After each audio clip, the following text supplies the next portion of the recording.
Good morning, everyone, and a warm welcome to our session today on healthy relationships in lockdown. It's brilliant to have participants joining us at this time of crisis where we're trying to bring our clients, communities and colleagues together. And I'm absolutely delighted to be joined by Sue Atkins, who is a fantastic expert. She's the author of Parenting Made Easy, How to Raise Happy Children. She's a renowned expert in parenting issues, advising the BBC, This Morning, Disney, and she really specialises in creating healthy relationships with children, which is fantastic in this very challenging period for many of us, including myself. So thanks very much for joining us, and thank you to those who have submitted questions. Please remember that Sue is here to answer your questions. We will do so at the end of her session, and if you've got questions following on from today, which is obviously a live event, but it will be recorded, so you'll be able to look at it afterwards. Please go ahead and ask Sue. So I'm delighted to introduce her. By the way, I've forgotten to say, I'm Ros Beaver. I am the National Head of Family Law at Irwin Mitchell and also the Regional Managing Partner of the Manchester office. I have lots of dealings with clients who are going through difficult periods, so it's great to hook up with Sue for myself as well as clients. Over to you, Sue. Wonderful. Thank you very much for joining us today. I hope you'll get something from it. Hope you find it thought-provoking, and anything you'd like to ask me, please feel free at the end or email me afterwards, of course, as well.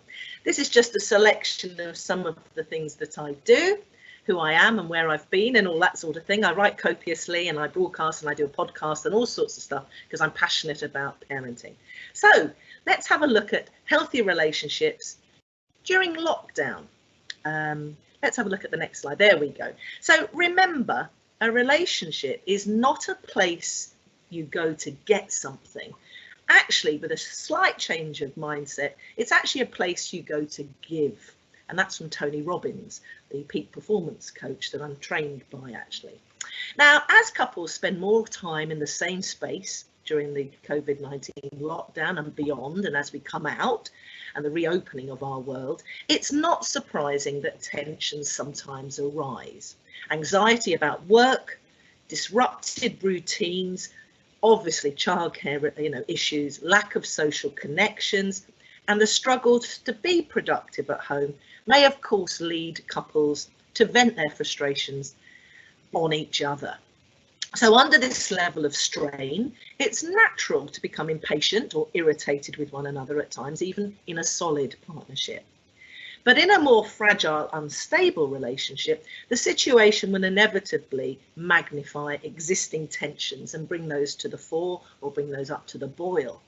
So now, more than ever, it's vital to treat ourselves and others with extra compassion, patience, and of course respect, which I think is the key element to all healthy relationships, respect. And learning how to be in a good relationship means learning how to interact with your partner in a way that enhances honest communication, while also allowing for trust and vulnerability.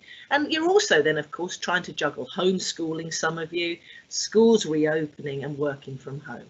And that's just not easy. So let's look at the 6 needs of every successful relationship, which will help you, look towards a fulfilling long-term sense of happiness in your relationship. Now, although most of us desire that kind of healthy relationship, it's surprising how many of us don't really understand what makes love survive long-term. And most of us are bombarded with images of love and sex in magazines, TV adverts, and on the radio. But often, I think they idealise and they romanticize and they trivialise love. So it's hard to work out what the keys to lasting passion and love really are. So a great deal is written about it, yet it's an emotion that gets the least attention within families and at school, because we're not taught about it. We just seem to catch it or pick it up as we go along, or we copy or we don't copy our own mums and dads' relationships. Yet there is perhaps no greater source of happiness, joy and fulfillment, or actually heartache, despair and pain than love. So keeping the glow with your partner is not easy, and no matter where you are in your relationship, it is important to regularly check in on it from time to time to keep it fresh, to keep it growing, and to keep it watered and nurtured, a bit like a flower in the garden. So with just a slight shift in your perceptions and in your beliefs about perhaps your marriage or your partnership, you can rekindle the flame of love, reignite your intimacy, and fan the flames of passion if you are open and willing to give it a go. Interestingly, we say that we love the people in our lives, and yet we often don't really act very lovingly with our words, do we? Or our tone of voice, or even our body language, and our attitude towards the very people who are the most important to us. And that's kind of ironic. But also, it's also true that no amount of money, success, status, or fame will ever come close to the warm glow of a loving and nurturing relationship. Now, Barbara De Angelis is a very famous best-selling author, and she's a renowned relationship expert. And I'd like to read a quote from her, actually. Women are afraid to ask for what they want because they're afraid at a deep subconscious level that they will get replaced by someone less demanding and more compliant. And men don't even acknowledge what they want or need anything, because if they do, they think that implies that they're not real men. So we have two people sitting around wanting all these things from each other, probably capable of giving each other many of them, but not talking about them. Then they both feel depressed, both feel resentful, both feel deprived, and then they cheat on each other, and there you have a divorce. And it could be prevented, she said, by straight talking and clear asking. So let's look at the 6 human needs, which is on the next slide. Here we go. So this is the driving force in all relationships. All of us are driven by the same basic human needs in some form or another, and working out what your own needs are first is actually a great place to start, because if you want a truly fulfilling and meaningful relationship, you have to start with yourself first, and not many people think about that actually. Now, here are the 6 levels of the basic needs in life, and each of them supports the next one like the layers of a pyramid.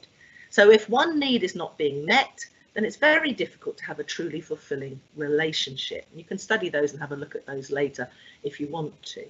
Now, there are 4 primary needs: the need for certainty, variety, significance, and love. And then there are 2 spiritual needs: the need for growth and the need for contribution. But the key element in a happy and successful relationship is in getting our needs met in the way we value them the most. So the problem or the challenge in a relationship is that we often all differ in the order of priority that we put those needs in and how we value each other in all our lives. So if you value security and certainty first in your list of needs, well, you can see how you'd find it really challenging to be in a relationship with a person who loves uncertainty and lots of variety in their life.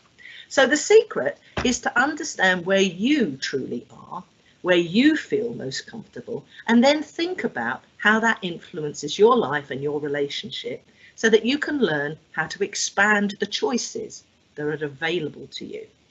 Because if you don't fulfill your own needs, then you feel off kilter, out of balance and unhappy. And when you know what you genuinely need, you can work out how to go about getting your needs met yourself, and by also then talking them through with your partner so you can fulfill their needs too. So the secret is to know what your needs are and in what order of importance, and then to take a little time to explain what they are to your partner and to watch your relationship flourish. So if you'd like to, you can grab a pen and paper, and you can start, as I talk through this section, to jot down perhaps. This is like a coaching session. If you work with me, this is the sort of thing I'd be doing in a session with you. So you can pause to ponder these, not just right now, but you can pause to ponder them over perhaps the next week or so when you're walking the dog or washing up or whatever you're doing to relax. Let your unconscious sort of ponder some of these thoughts. So need one, let's look at that, the need for certainty. People who need certainty love and like consistency. They like control, safety and security. And sometimes they like routines because that often, gets rid of and avoids uncertainty. And they often sometimes resort to controlling behaviour to try and feel safe and in control of most situations. So think about the ways that you currently get certainty in your life at the moment. And of course, during lockdown and beyond, we are living through the most uncertain of all times. And that's why this must be very, very challenging to people who thrive on certainty. And this is why they're under a great deal of anxiety and stress and, unworried about their well-being and their mental health, for people who really need certainty. So pause to ponder that. We all need a certain degree of that. So think about, are these needs of yours being met? And then think, how could you get them met? So let's look at need 2, which is the need for variety and uncertainty. People who need uncertainty like surprises. They like diversity, they like difference, they like excitement, they like challenges, and they find routines, or too many routines, really make life dull for them, lifeless and boring. They may even pick a fight with you to get some reaction from you because it's unpredictable and stimulating, as they love on taking new sort of challenges. So think about all the ways that you currently get uncertainty, possibly then with variety. How do you get that balance between both in your life at the moment? Are these needs being met?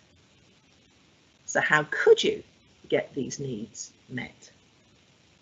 Let's look at need 3, which is the need for significance. People who need significance have a sense of being needed, and they need to feel important and valued, unique and noticed. It's not egocentric, it's just that they have a sense of purpose and meaning in their lives, and to be noticed and to have significance gives them that need. And this then can lead them to accumulating, sometimes, if they take it too far, material possessions, academic success, or even keenness to develop their skills and knowledge. So they like to have their acknowledgements and accomplishments recognised and noticed, and that fulfills their need for significance, or the feeling that they count, that they matter, that they're noticed. And children are like that too. They need to feel important in your family, because if it's not showing off, it's just that they need to feel recognised and valued for their accomplishments and for being in the world. So think about the ways that you currently get significance in your life. Perhaps your children, are they getting enough significance in your family? Is that why they're getting naughty sometimes? Because they don't feel important, that they count, that they're important in your family structure? And then think, are these needs being met? And how could you get them met if they're not being met? Let's look at need 4, the need for connection and for love. Now, people who need to feel love and connection, they enjoy, of course, sharing intimacy and a sense of feeling part of something, part of your family. And they enjoy bonding sort of spiritually as well as physically. They feel at one with the other person. And that gives them a sense of meaning and purpose and connection. And of course, if that's not being met, often people then take their refuge in sort of negative behaviour, destructive behaviour, like drinking too much, smoking, or young people in particular, teenagers, go into gangs if they're young, or they find themselves self-sacrificing their own needs to get a sense of connection to others. So again, pause to ponder how you get connection and love in your life at the moment. And is that need being fulfilled? And if it's not, what can you do about it? No use just complaining, you've got to take some positive action. Need 5 is the need for growth. People who need growth enjoy expanding their knowledge and their comfort zones and their friendships. And they enjoy self-development and learning about themselves and what they're capable of. And they enjoy their relationships moving forward, growing, expanding, not sort of stagnating and staying stuck and staying still. So relationships can either see one's partner growing, changing and going off in a different direction, or see one's partner growing, changing and growing at a different speed to you. So the secret is to recognize what's happening and to talk about it and to work out ways that you can grow and change and keep together. So again, think about the ways that you're currently getting the need for growth into your life. Are these needs being met? And what could you do to get them met if they're not fully being met? And finally, we come to the need for contribution. People who need contribution in their lives need to feel the need to give back. Usually these people sometimes are older, but not necessarily, and they share their expertise, their knowledge, their time or their money to help their community or to help business or to help their family or their school or charity or the world as a whole. And they have a need to feel unity with others and to make a difference in the world in some sort of small way or in a large way. So again, think about the ways that you're currently getting your need to contribute in your life at the moment. And if it's, how's it being met? And if not, how could it be? So getting more of what you need. At the moment, which of those 6 needs are you really looking for? Now, not many people think about this kind of thing. So this is a moment where you can. And think about which ones are the most important in your life. And how can you better identify maybe healthier ways to get your needs met that are not destructive or negative or that can lead you further away from your partner? Because if you're going to be happy in your relationship, it's important to ensure that your emotional needs are being fully met. Your partner doesn't need to meet 100% of those needs, but they will almost certainly need to support all of the important ones for you to be truly happy in your relationship. Now, getting your needs met is essential if you're ever to intend to find, real deep, meaningful love. But don't expect your partner to be able to or willing to fulfill every one of your needs. No person can do that. Different friends, family, work colleagues, and having different hobbies and interests with different people can all contribute to fulfilling your needs. So open up to the possibilities that life can offer you and don't place too many demands on just one person. So I hear an awful lot of the time, if you really loved me, I wouldn't have to ask. So we're going to be looking at keeping the glow with your partner. So do you want more attention? Do you want more respect? Do you want more help with the kids? Do you want more hugs? Do you want more romance? Do you want more surprises? Do you want more time together? Do you want more intimacy? Do you want more fun? Someone to babysit? Iron the shirts? Help with making the dinner sometimes and hanging up the towels in the bathroom? Then ask. But people say, but I shouldn't have to ask. It's the refrain I've heard many, many times on my workshops and when I'm coaching relationships with families. But this is a false belief. It's also a false belief that causes untold pain. It causes suffering and anger and despair for many couples because unless you're living with a mind reader, your partner won't know what you want unless you ask. It's that simple. So it doesn't mean your partner doesn't love you. They just have their own map of the world and their own way of thinking and their own way of experiencing the world. And it just means that they haven't fully developed their psychic powers enough yet for you. So just like the genie in the lamp couldn't grant you all of the wishes if you didn't tell them what they were, your partner can't try to guess them either. So your partner can't fulfill your wishes, your dreams or your needs if they don't know what they are. So tell them.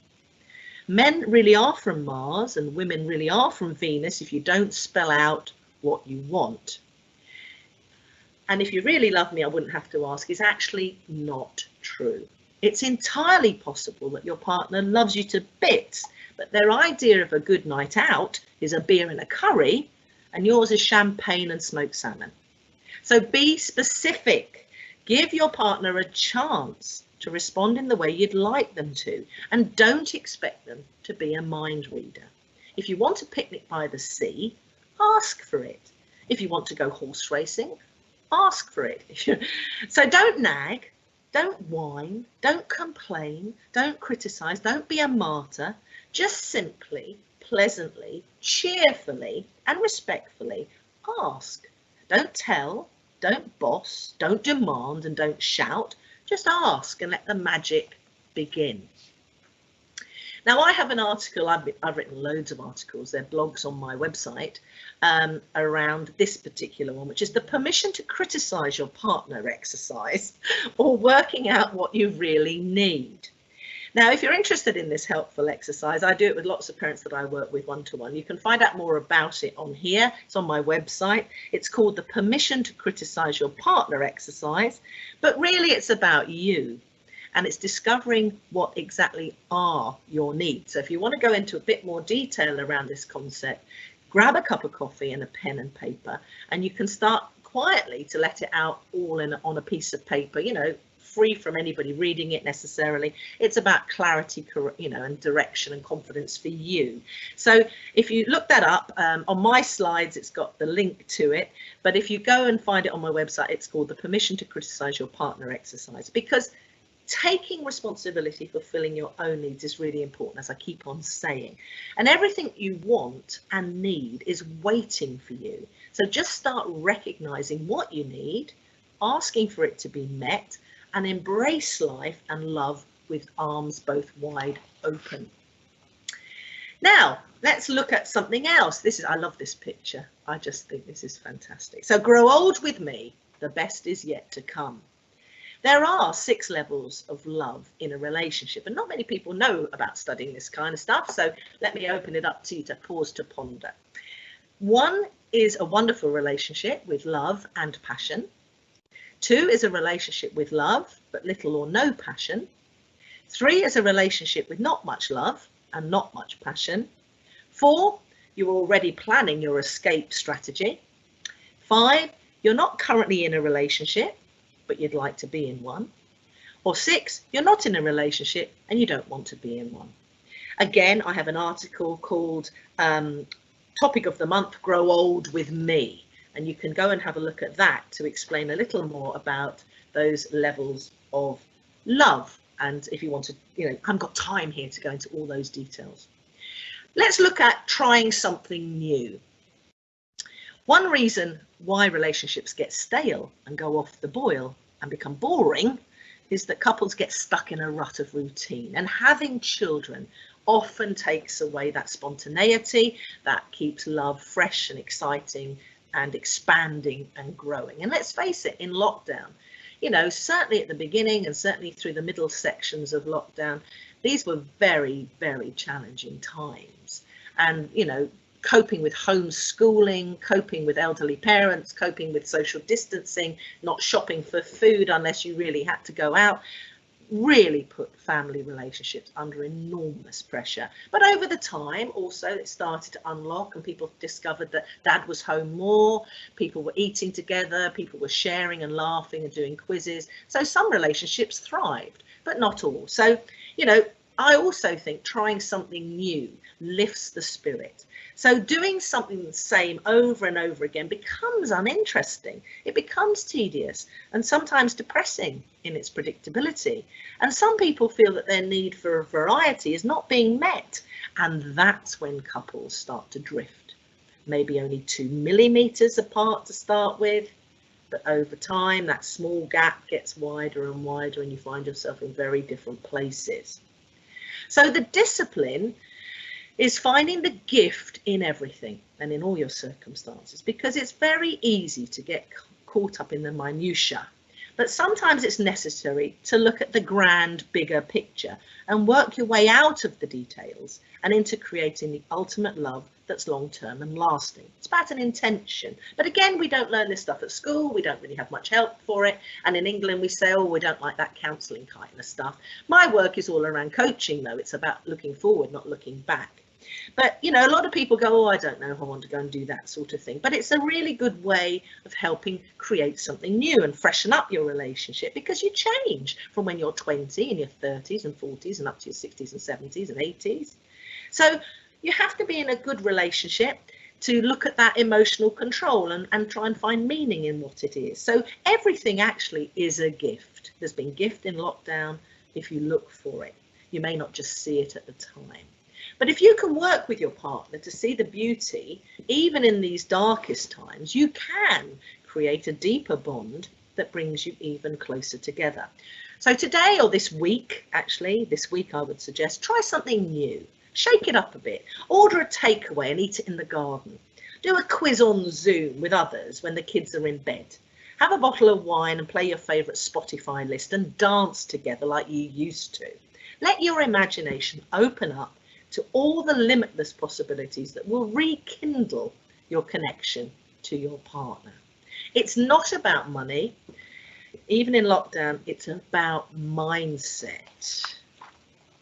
Make it your intention to lighten up and have a good laugh together. Remember what drew you to your partner in the first place. Often when you're out walking on your own, you know, you pause to ponder what attracted you to your partner. So that will then start to focus you on the good bits of them, you know, and that will help you then perhaps reconnect. Because at the moment you might be still feeling very stressed and very anxious about lots of things. So it's about making a conscious decision to see things from a more playful perspective, I would call it. Like your kids naturally do, don't they, in life? We can get very serious, and life is serious, I know that. This is not being Pollyanna and happy clappy, but it is actually about putting a bit of joy and laughter and fun into your life, which can only be a good thing. So relax and try and see life from the glass half full mentality, just for this week at least. And ask yourself, what can I do this week to keep the glow with my partner? So here are some actual tips for looking at relationships in lockdown. I always see a peak in people seeking relationship support with me after Christmas, after a summer holiday, or when spending an unusually long period of time together, which exactly is lockdown and all its circumstances. And of course, it will bring issues to the surface. And add to that now the current extended period of isolation, worries about jobs, security, finances, how to juggle working with childcare, and the uncertainty we all are facing around the future. It's really clear why we're expecting a post-lockdown relationship reckoning. And we can see in China already that the divorce rate has gone through the roof. So I'm here to try and prevent that kind of thing happening, because the COVID-19 pandemic and its repercussions are really actually, of course, magnifying existing issues. And everyone's trying their best to get through this while stuck under one roof. But that door won't stay closed forever. As we know, we're starting to come out now. And that's why I'm urging anyone experiencing issues to step back, to pause, to ponder now, rather than letting things fester until things get really, really bad. So here are some pause to ponder moments. Try to work out what's really bothering you and write it down. Great believer in writing things down. It gets out of your head onto a piece of paper. It doesn't go round and round in your head at 3 o'clock in the morning. It's on a piece of paper. Again, possibly a good idea to keep a personal journal and maybe keep it somewhere safe if you're going to start venting. But get it out on a piece of paper and try to work out what's really bothering you. And be very specific about what you need. And then keep your expectations realistic. And then take care of yourself. Look at ways to look after yourself, nurture your mental health, look after your own well-being first. A bit like that thing when we used to travel on aeroplanes, remember that? You put a mask on your face so that you can then look after your child. It's that principle. So many parents, particularly mums, put themselves 4 or 5 down the list. You've got to be at the top. Me time is so important to nurture yourself. It's called self-care. So it's simply too much pressure to expect your partner to be your sole source of stress relief. So let's look at self-care, because it isn't selfish. And here are some of my favourite forms of self-care. Allow yourself to feel your feelings. What we resist persists. So when we give ourselves permission to feel the full range of our emotions and validate what you're feeling, then they make sense and then they sort of dissipate, you understand them. A lot of women in particular have been grow up not feeling it's okay to express anger, that it's not very nice. But if you feel angry, it's what you do with your anger that matters. And if you're interested in all that sort of area, I've written a huge blog and a broadcast all around how to handle anger positively. Find that on my podcast on my website. But here are some simple ways to help yourself. Get a journal, just a plain journal, or it can be sheets of paper, whatever you like, but it's quite nice to get a lovely pen, get a new journal. It sort of feels a sense of discovery, and spend 5 or 10 minutes every day writing in it whatever you want to say. Let it all out. You know, when you were younger, you used to probably keep a diary, but this is all about just for you. So nobody else to see it. You can write all sorts of things, and sometimes by writing things down there out of your head, you start to get clarity from some of your emotions. And then you can work out perhaps things you can do differently. Don't just stay stuck venting, but you can then think, oh yes, I can see that I need to make a small change myself here. Meditate. This is one of the absolute best things you can do for your mental health. Loads of apps out there.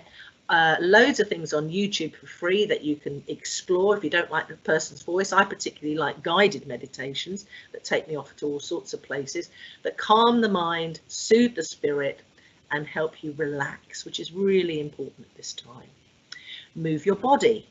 The endorphin rush you get from exercise is an invaluable thing for managing your stress, improving your mood, and even boosting your immunity. And if you can safely go outside, of course you can now, then that's even better. I've got a new bike, so that's just by the by. Seek other sources of connection. Reach out to your friends and relatives without your partner by your side. I just have to get out sometimes and meet friends, and nowadays we can see each other socially distant, but I love a chin wag and a chat. I did it last Thursday under a tree in Sanderstead in a park with my dear friend of 40 years, but it was so good to see her. She had suffered from COVID and was recovering, but she's much better now. So for her, the idea of connecting, and for me, the idea of connecting kept my relationship healthy. And when I came back home, I was in better form, more patient with people, and all sorts of things. So self-care is what this is all about. Make a little plan for yourself and check in with yourself each time, at certain time, just check in on yourself. How am I doing? What do I need to do today? And for me, first thing in the morning, I say, well, what's today about? And then I start to think small things as well. And then I think, what am I grateful for? And I make myself think of 3 things that I'm grateful for. And that sets me up for the day, and then off I go. So simple things like that just gets your mindset into a positive frame of mind. You could, if you're having problems with your partner, think, well, what do I actually like about them? And think of 3 things, and that will help shift your mindset as well. Then also think about perhaps being intentional about the time that you spend together with each other, not just frantically trying to homeschool the kids and survive the day. That's not really what life is about. So look at ways that I've tried to explain to have a bit of fun and liven up the relationship by smiling. And again, I always say practice appreciation and gratitude. So let's look at lockdown relationship tips. Carve out individual space if you're working from home remotely. Make sure you each have enough privacy to concentrate and conduct your business. Could one of you work on the first floor and the other on the second floor? Respect each other's time and each other's space. You may find it best to keep interruptions to a minimum during the day, and in the evenings find a balance of doing things together and spending time on your individual interests. Together, you could go for a car ride, you could sit in the garden and talk, you could watch a TV series or take a walk. Separately, your interests may differ on activities like football, reading, watching films, doing a jigsaw puzzle, playing a video game. And one solution to the differences is to be in the same room, but doing different things. So you are connected, but not necessarily so intensely. Don't assume that the other person knows what you're thinking. I've mentioned that before. None of us have lived through a pandemic before, so we don't have past experience to guide us in our relationships, perhaps. Talk to each other about your feelings and what's worrying you, and don't assume that the other person knows that what is bothering you. None of us are mind readers, and partners can't read your mind. So you have to talk and listen. Make a plan for your household. If your couple relationship is rather complicated by having children from different relationships, it's a good idea to talk through that daily, to discuss how you're going to take care of your responsibilities as a team. You are a family team, remember. Make a date night. It's a good idea to do something special that you can anticipate and look forward to, small things that keep our sense of hope going. Cook a special dinner together, set the table with your best dishes and get dressed up perhaps, visit a museum online, listen to a concert, read a book to each other, think out of the box. Now, life isn't going to be perfect all the time. Relationships, of course, ebb and flow and have good and bad times, even despite a pandemic. So the value of a relationship is that you stick by each other for better or worse. Give it a go. This pandemic isn't a permanent situation. Try to stay focused on the good things that are happening too. Remember, there are lots of changes that are positive. And have an attitude of gratitude, because it really helps your relationship. It's helpful to change what we say inside our own heads. We can often focus on what our partners get wrong, but if you reframe your language, it can shift your mindset and your mood and your attitude into a better place, which can help your relationship. So how about this? Try this one. My partner loves me, but he's having or she's having a bad day. They're frightened, they might be tired, they might be frustrated. So my partner loves me, but is tired. My partner loves me, but is worried about our finances. Because all of that then shifts your feelings towards them to be more compassionate and have a kind of understanding. So finally, relationships need to be constantly nurtured, and with a slight shift in your perspective, it needn't be hard work. Keep communicating, keep talking, but most importantly, keep listening to each other. Hold the space, don't interrupt each other, just keep listening. Make time for your relationship, even in these different times, difficult times. Don't let frustrations, anger or resentment build up. And remember, as I say in this slide, to keep your sense of humour, because a smile is a curve that puts a lot of things straight. And here's a final image or two, because work, remember, I was talking to a client recently, work is a rubber ball. If you drop it, it will bounce back, but the other 4 balls of your family, your health, your friends and your spirit are made of glass. And if you drop one of those, they'll be irrevocably scuffed, marked, nicked, damaged, or even shattered. If you're interested in my work, I have a parenting club. I've got a discount code for all of you lovely people here today. You can pop it into the SA10 Life as you come out of the parenting club. Have a good look. I've got webinars there that I do every month. I've got quick win videos. I think I've got about 600 of those on all aspects of raising happy, confident, resilient children. I've got podcasts, you name it. I try and be as supportive as I can to help you on the journey to raise happy, confident kids with happy childhoods. So check that out. If you're interested in my newsletter, I do that every week to keep in touch around all the different things I'm doing and different ideas and different things I've created or different webinars I've been on. So thank you for listening.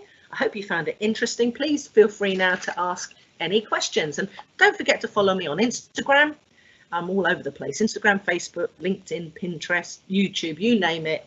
And I'm a Twitterholic, as everybody knows. So do join me on all of those social platforms and say hello. Thank you. Thanks, Sue. That was fascinating. And one of the things I was thinking as you were speaking was how much respect, patience, consideration I personally show to clients, to my colleagues, to people I meet generally, whereas I don't necessarily do the same with my own family. And I was thinking to myself, this is brilliant, but how do I actually transfer that from it always having to be a conscious decision to do that to it becoming more part of daily life? But we've got lots of questions, and mainly, unsurprisingly, relating to the current challenges associated with lockdown. So the first question, I'm going to deal with live questions. Living in a small flat, I find that we often get on top of each other. How can we learn to cohabit in such a small space? Sometimes it's important to try and carve out space, even within a small environment. I don't know if you've got a spare room. We don't have visitors as such anymore, and particularly for teenagers, I don't know how old your kids are, but teenagers like space. So even by pushing the bed up against a wall, creating a bit of a den, it's their kind of space. You don't sort of intrude on it at certain times in the evening or something. Creates and carves out a bit of privacy if you've got teenagers, or if you've got young ones, that could become a sort of a playroom or a messy room. It is challenging. It really is difficult. You've got to sort of use space in different ways. I'm locked down with my son and his girlfriend, as well as my husband, and they're very affable and very nice, but I tend to go up to my room sometimes to read or do some work, where I feel I've got a sense of privacy. So again, it's using the spaces that you have, maybe the kitchen as well, shake it up a bit, change it around a bit, so that you just feel that you get some time to yourself. It might be a walk that you like to do and say, could you look after the kids while I go and get a bit of space? So I hope that helps. I don't know your circumstances, but I hope it gives you sort of just thinking out of the box ways of doing certain things if you are still struggling. Thanks, Sue. So there are lots of questions on the same sorts of themes, and you've answered some of the questions there. Another one, I liked your comments about not expecting your partner to read your mind. But what do you do if after saying things nicely and respectfully, they still don't help with chores or childcare, for example? It's hard then not to get whiny or nagging. I think I'm described as a nag.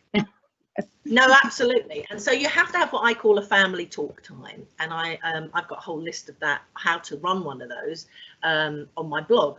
But it's about creating a sense of importance. You know, sometimes I have to sort of speak like, this is important to me. Otherwise, I'm just becoming a nag and I don't even like myself for it, sort of thing. So you have to say, can we all sit down on Wednesday night at 8 o'clock? You know, the football's not on, or whatever it is, 5 o'clock, whenever it's good for you, to let's have a chat. I've got a problem. And you want to sort of make it feel important, that this is important to you.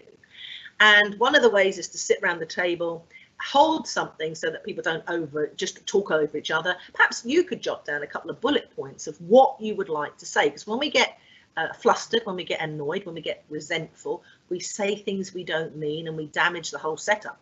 So it's about getting calm, getting collected, jotting down some of the things that are driving you mad. For example, it was for my son, he wouldn't put his stuff in the wash basket. He would just leave it by the side, and all this stuff was accumulating. It was driving me mad. So I said, oh, right, we're going to have a meeting at a certain time. And we sat down. I said, look, I've got a problem. Again, it's in your tone of voice. It's in your body language, but you mean business. I mean, I meant it. I wanted to find the solution to this because I was really getting wound up and annoyed by it. I said, I've got a problem. You know, nobody here, you're teenagers and stuff, you're not bringing down your washing, you're putting them down by the side. There is a basket there for each of you. And, you know, you can work a computer, you can work the washing machine. I need some help with how we're going to sort this out. We're in this together. I always talk about Team Atkins, because we are a team, we are a family team. It's not about me doing all the jobs, it's about you helping us. We're doing this together, whether it's laying the table, doing the washing, taking your turn with the kids in homeschooling. You know, mums don't need to juggle absolutely everything. I know there's a study out and a bit of research to say that mums are doing at least an hour and a half extra. Well, you need to sit down and talk about that. And if you have a good relationship and you have the tone of voice that isn't sort of whiny and aggressive and difficult, you have the intention of, look, you know, as a family, we've got a problem here. How can we solve it together?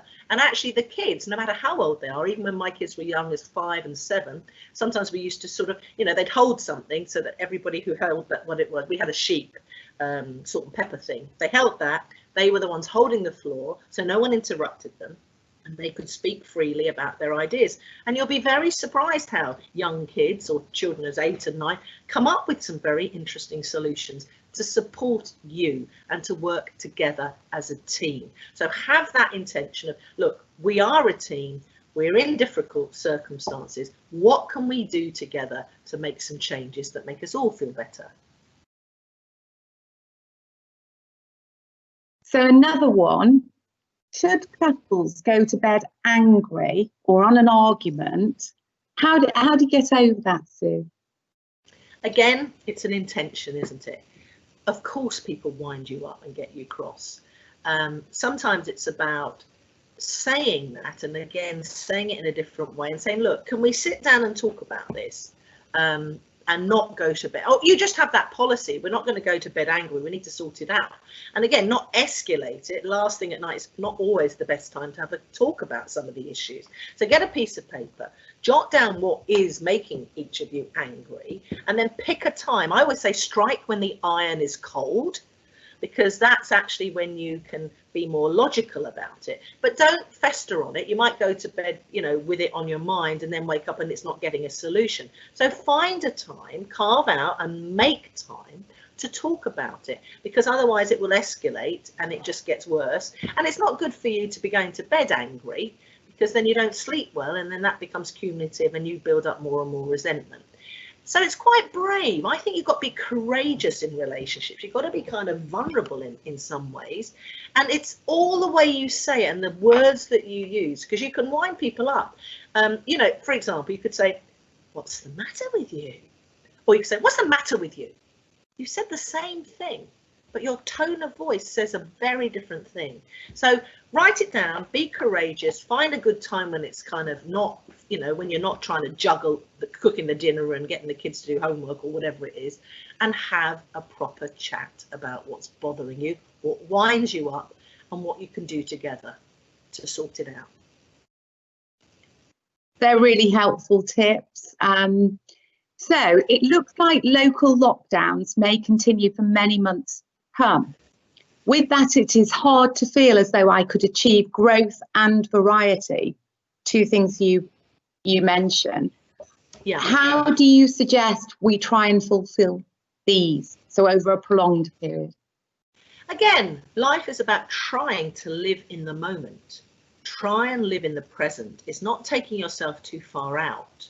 And that's why I suggest each morning, as a practice for me, I look at, you know, what's today about? What do I want it to be about?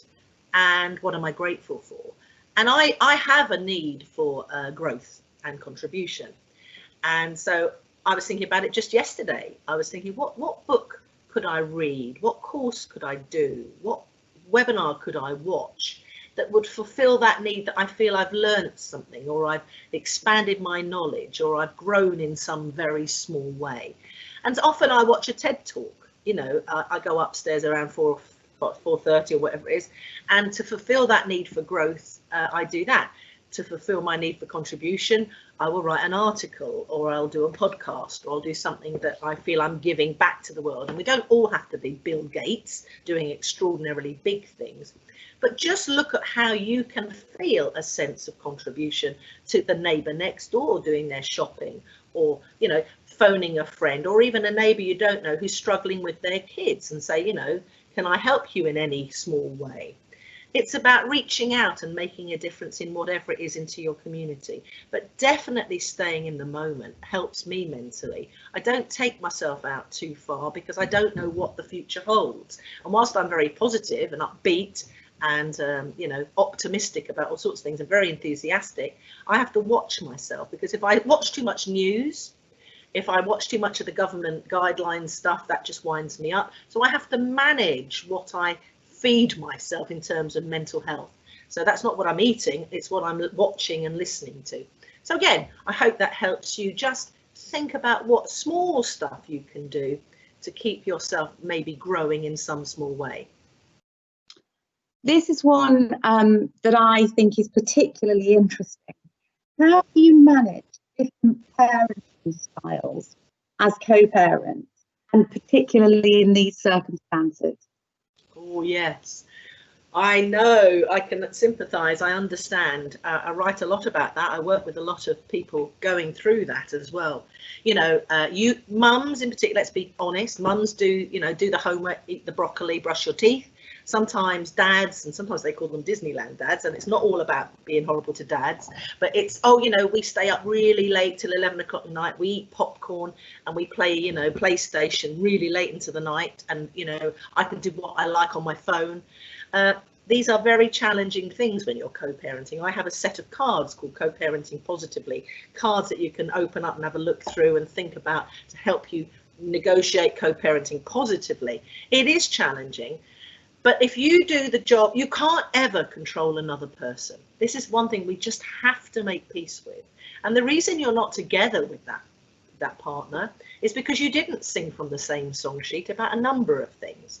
But whilst you don't, you still have to co-parent as best you can for the sake of your children, so that they can see that their relationship isn't damaged by, you know, what you said. Never undercut them, never sort of bad mouth them, and try not to do that, because children feel caught in the middle. They feel trapped, they feel they're pawns in a game that they don't understand.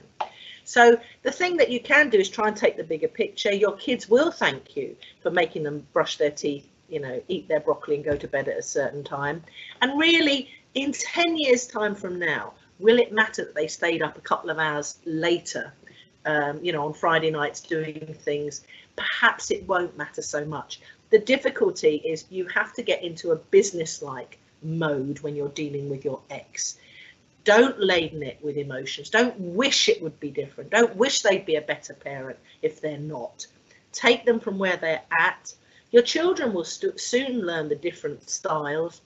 They will soon thank you eventually for doing the right stuff. And, you know, if you can, try and keep respect as the key energy and a business-like approach to it. And don't sweat the small stuff. Try and let some of it go over your head, like the red arrows flying past you sometimes, or a duck, you know, that's got a waterproof coat, because it doesn't serve you to get wound up all the time by all the stuff they do that winds you up. Now, this is not easy, but it's very important for the well-being of your children long term. You are a blueprint, you are a role model for how you handle love and how you handle negotiation, how you handle relationships. So do be mindful of that and try very hard not to make your children feel caught in the middle of that. Personally, I think that's something that doesn't just apply to separated parents, it also applies when you're in the same household sometimes. The next one's quite a wide-ranging one. What are the most common things that you see parents of toddlers or teenagers or other age groups getting wrong? So maybe you want to choose one, or getting wrong.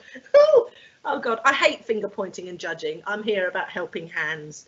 We parent in the best way that we can. None of us intentionally go out to damage our children or traumatize them, I'm sure. We're all doing our best. I think children spell love T-I-M-E. So if you can give them time and attention, I talk about some crucial points. Children need connection. They need connection to you. They need connection to their friends, to their community, to their school, to the world at large. They need to feel capable and competent. So don't rush in to rescue your toddler by pulling on their wellies and doing up their zips all the time. Let them struggle a little bit, because that develops their self-esteem. Otherwise they get this message, oh, she doesn't think I can do it. She's giving me a vote of no confidence. Oh, I won't try. Children need courage. They need courage to fail, courage to make mistakes, because they're young. So be patient, kind and respectful to them. And they need to feel that they count. And we mentioned that before. They need to feel significant, that they matter, that their opinions matter, even when they're little. So hold the space for them to feel heard. We all have different styles of parenting. There's the autocratic, which is do as I tell you and do it now, which doesn't really work too well when they get a bit older into the teenage years. There is the authoritative, easy to say when you get your teeth in. That is where you're in charge, but you are flexible on the journey. And as they grow, mature and develop, you are a little bit more flexible. Children will push boundaries. It's like a sheep in a field. They will push against the boundary to see how far they can go. But if you keep it consistent, then they like that. And as they grow and mature, the boundary around them gets a little wider, and so that they can feel a sense of independence. And so all of these things, I think, there's a laissez-faire attitude around parenting, which is, don't really care. And then there's a kind of a hippie kind of thing, which is permissive, where, just do your own thing, which children don't particularly like either. They need safety, security and boundaries. So if you've got two people with different styles, yes, it's a challenge. And that's when people work through it properly, not in 5 minutes really, but working through what you can do to support yourself handling co-parenting with a style of parenting that's different to yours. But the only person you can deal with is yourself. So make peace with it. Know that you're doing your best, doing the right thing. And sometimes you just have to let some of this go and think, well, in the bigger picture of time, the children will work out, you know, which is the best way. And they get the rules and they get the different things from different parents themselves. They work it through as they get older. So I hope that gives you just a flavour. I mean, I could talk all day about parenting and parenting styles, but do try and listen to your kids. Play with them. I talk about ING activities: playing, cooking, singing, cycling, building a den in the garden, whatever it is that's an ING that keeps you connected with your kids. You can't go far wrong with them because they will love to do those things with you. And that's the important thing, to make sure your children's self-esteem is not damaged by whatever they're going through. They're really helpful tips. Again, so another one is, how do you deal with blended families if your husband, I guess, or wife, is constantly criticising your children? So I think that's separated and new families. Yes, I've got some webinars on that, about step families and blended families.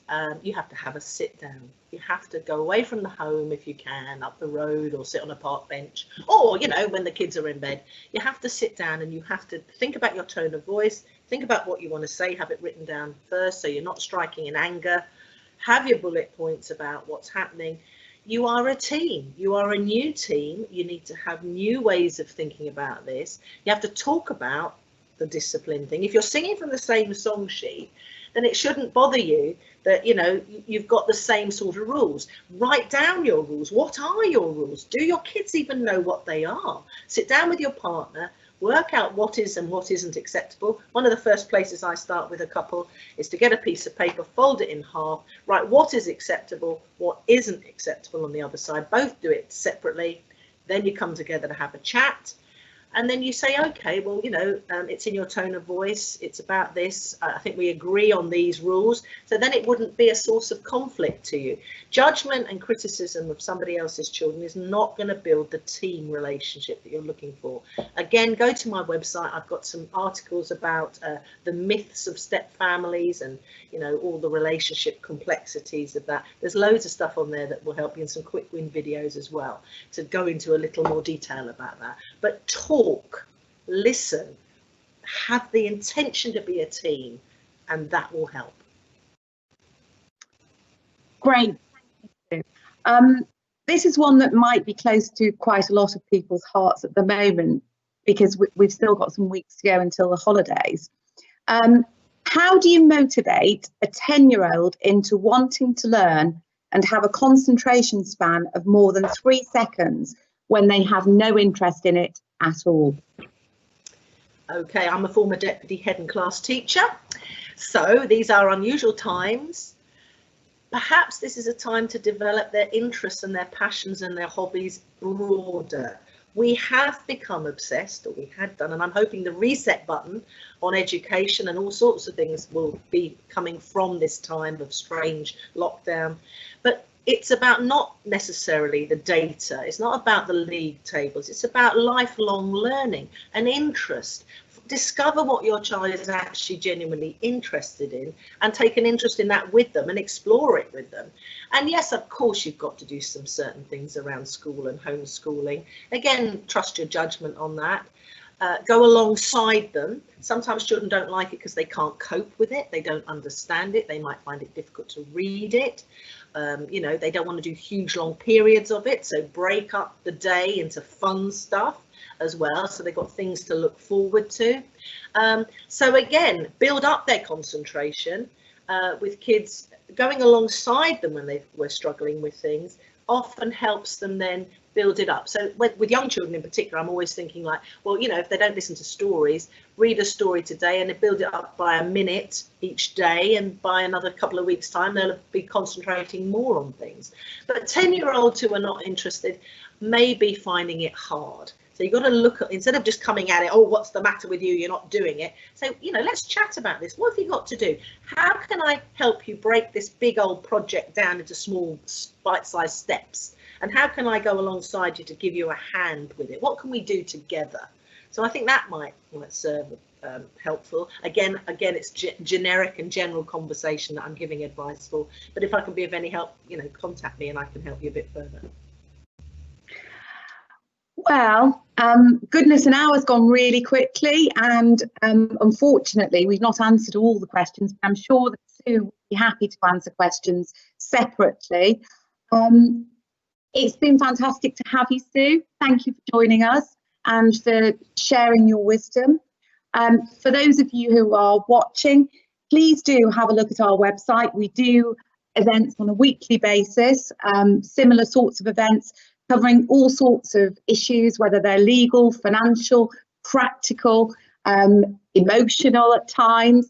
And we're looking for ideas. We're always happy to listen to ideas. If you've got any ideas, keep them coming. And please do let us have your feedback. Today's event has been recorded, so we will be playing it again, or you'll be able to play it again or access it. So thank you very much for joining us, and thank you, Sue. It's been brilliant. My pleasure. Stay safe, everyone.